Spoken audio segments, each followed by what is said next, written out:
Con l'NCD io non ho chiusura totale, prendo atto che finché sono in questa esperienza governativa per coerenza non è che possiamo chiudere un percorso assieme alle regionali.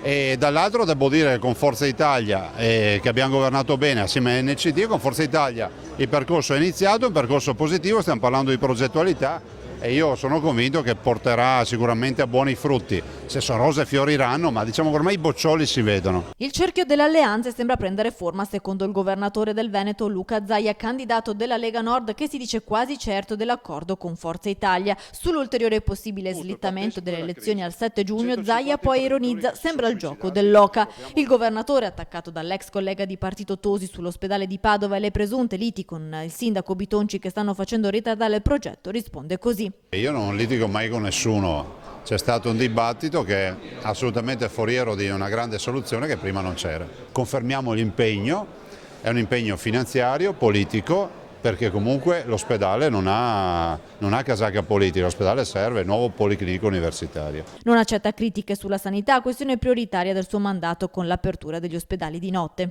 Le macchine lavorano di più, i cittadini sono felici, addirittura abbiamo una sorta di contrappasso dantesco. I cittadini ci chiedono di andare di notte, quindi abbiamo buchi di giorno e siamo pieni di notte. E proprio per parlare di sanità, Zaia questa mattina era a Padova, dove è stata presentata la Fondazione Casa e Colli, che ha riunito le organizzazioni economiche e civili padovane per raccogliere fondi per la costruzione della Casa della Salute nell'area dell'ex ospedale ai Colli. È la Casa della Salute dei padovani, ma auspico che ogni provincia possa in qualche modo rivedere il welfare attraverso la generosità del nostro popolo.